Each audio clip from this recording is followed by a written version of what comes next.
Hey guys, it's Miss Johnson here, and I am here to bring you our notes for right triangle trig. Up at the top of your notes sheet, so go ahead and find your notes sheet, pull it out if you haven't already. Up at the top of your notes sheet, the first example says the Americans with Disabilities Act provides regulations designed to make public buildings accessible to all. Under this act, the slope of an entrance ramp designed for those with mobility disabilities must not exceed the ratio of 1 to 12. This means that for every 12 units of horizontal run, the ramp can rise or fall no more than 1 unit. So the first thing that we're asked to find is the length of the ramp.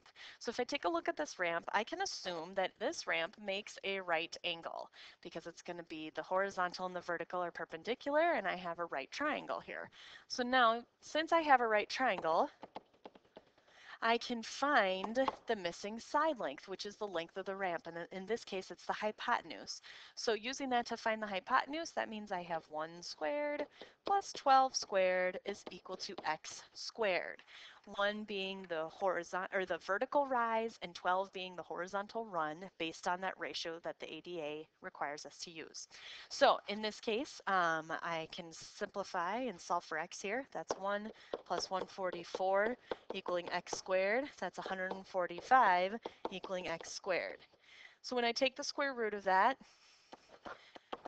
I'm going to go ahead and just make this a decimal. I know yesterday we were doing simplified radicals, but in this case we're talking about an actual measurement. So I'm just going to make it a decimal, and that means I have 12.04 feet for the ramp. That's the length of my ramp there. So that's how long the ramp would be if I had a 1-foot rise and a 12-foot run. Now, the second question is finding the measure of angle A.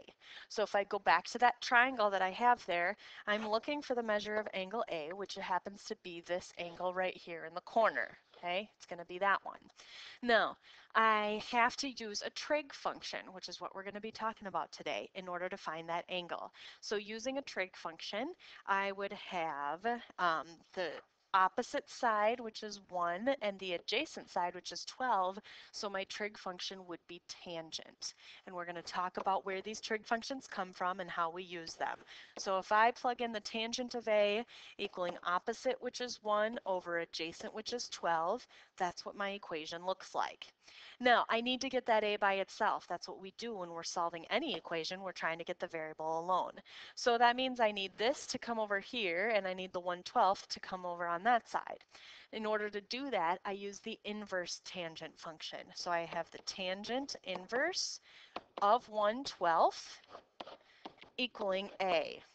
And you can plug all of these things into your calculator. You're going to use your calculator for all these trig functions. So if I plugged in the tangent inverse or the inverse tangent of 1/12, I get A equaling about 4.76 degrees, which we typically round to the nearest whole degree. So we'd have about 5 degrees here.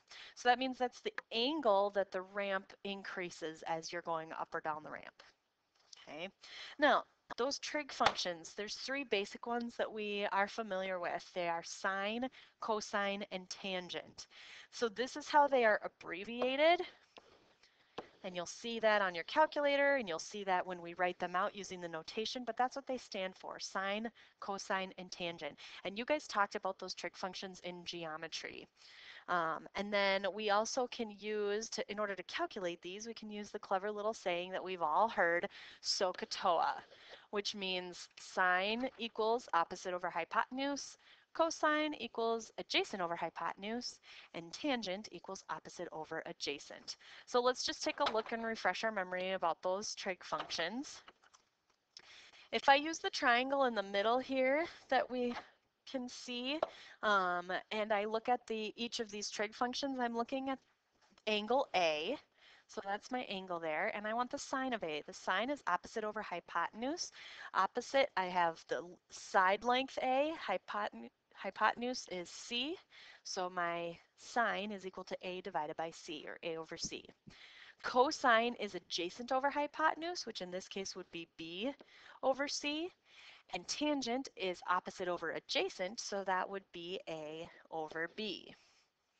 Now we can also look at the reciprocal trig functions. If we take these trig functions, we all know that word reciprocal means flip upside down, flip the fraction, and those functions actually have names as well. So if I take the trig function and flip it upside down, starting with sine, the reciprocal function of sine is called cosecant.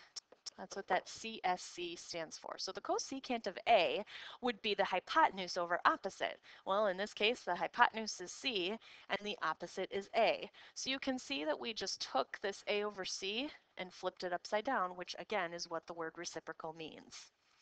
The reciprocal function for cosine is secant. And again, so that means I'm taking cosine and flipping it upside down. So I'm looking at hypotenuse over adjacent. Hypotenuse is C, adjacent is B. And the reciprocal function of tangent is called cotangent. And the cotangent would be adjacent over opposite. The adjacent would be B, and the opposite would be A.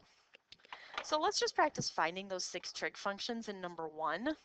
I need to fill in what those 6 trig functions are for the triangle that's given to me.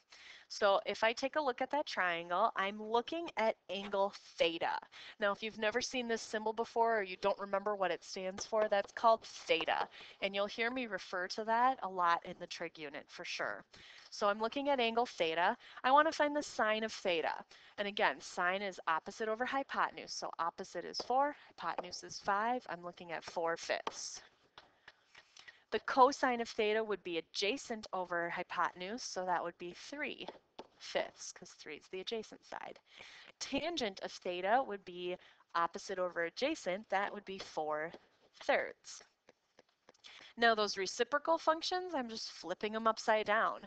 So that means the cosecant of theta is 5/4, because that's hypotenuse over opposite. Secant of theta is hypotenuse over adjacent, which would be 5/3, and the cotangent of theta would be adjacent over opposite, which is 3/4.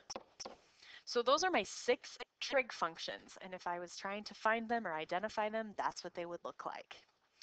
Let's move over to the back and see if we can take a look at the next example. In number 2, it says, if the cosine of A is 2/5, find the value of the tangent of A.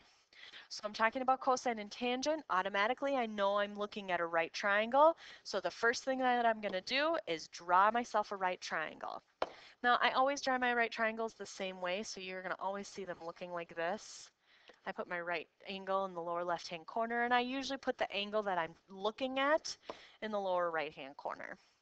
So cosine of A is equal to 2/5. Cosine is the same thing as adjacent over hypotenuse. So I know that 2 is my adjacent and 5 is my hypotenuse. So adjacent is 2, hypotenuse is 5. Now I want the tangent of A, and tangent is equal to opposite over adjacent. Okay, well the adjacent side I know that it's 2, so I know my denominator is going to be 2, but the opposite side is missing. I don't have that side. This is a question mark here. I don't know what that is. Now, since this is a right triangle and I have 2 of the 3 sides, I can find it using the Pythagorean theorem. So I know one of the side lengths. I'm missing another side length, but I know the hypotenuse. I'm going to plug that into the Pythagorean theorem. I'm just going to call my missing side length x. So I have 2 squared plus x squared equals 5 squared.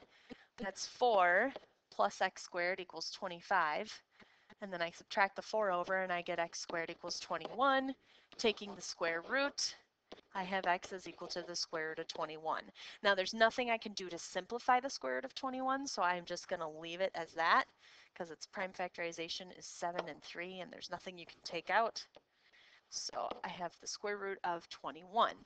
Now, when I write out the tangent, because that's not my question, that's just what I needed that was missing in tangent, I'm looking for the tangent of A, or I'm sorry, the tangent of A, and I know that it's equal to opposite over adjacent. The opposite side is square root of 21, adjacent is 2, and that's my most simplified answer. There's no radical in the denominator that I have to fix, so that's my answer. I want you to go ahead and pause the video at this point and take a look at number 3 and see if you can complete that. And that's going to be the end of our video series for today. We'll finish up the other questions in class tomorrow. Thanks for watching. Don't forget to go back and take your Schoology quiz. Hop onto Schoology and find the basic trig notes quiz and answer the 3 questions given to you there. Have a great night, and I will see you tomorrow.